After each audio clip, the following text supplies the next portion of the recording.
One of your solutions to keeping powerful weapons out of the hands of bad people is to propose a ban on so-called assault rifles.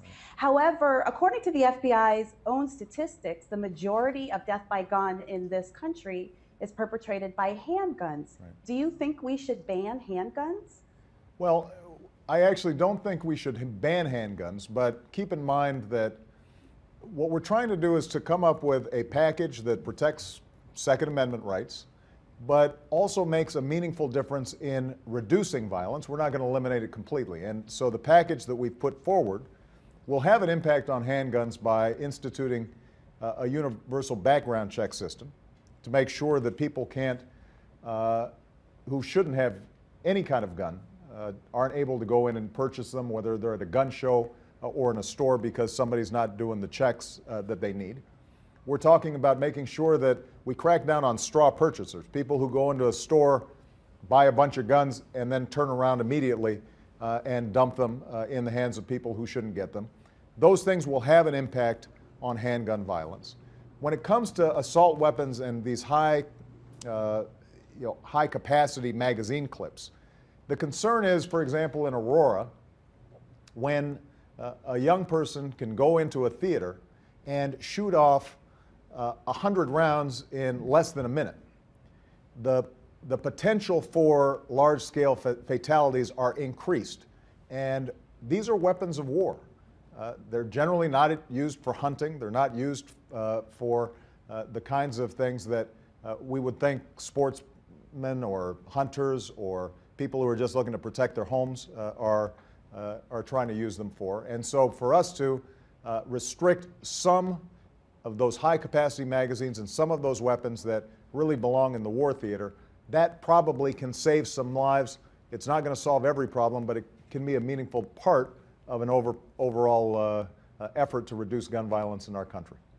Mr. President, in response to the question that Kira just had regarding guns, Vice President Biden has said that people have nothing to worry about in terms of the government coming to take away their guns. Right. But if people own guns that are currently legal and the government passes a law to make those guns illegal, isn't that exactly what you'd be doing?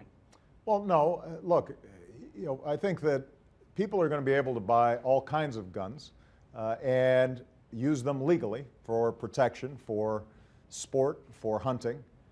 What we're saying is there may be a small category of weapons that we think really can drastically increase the incidence of gun violence, and we already have some restrictions. I mean, we can't purchase a grenade launcher from a store, although there may be some folks who want to buy those.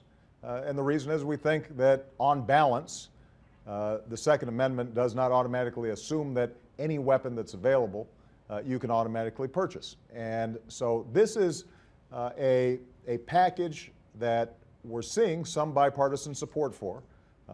What I said was that I recognize there's a lot of passions on this issue, that people in rural communities, for example, feel differently about these issues than folks in urban communities. And we've got to be respectful of regional differences, but there are some common sense steps that we can take right now to reduce gun violence. And my hope and expectation is that Congress actually puts these to a vote, and we'll have a vigorous debate about all these issues.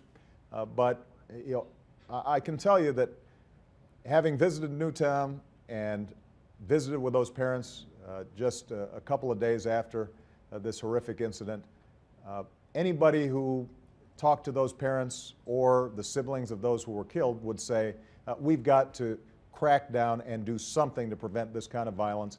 Even if we're reducing the odds that it's going to happen just a bit and saving a few lives, it's well worth it.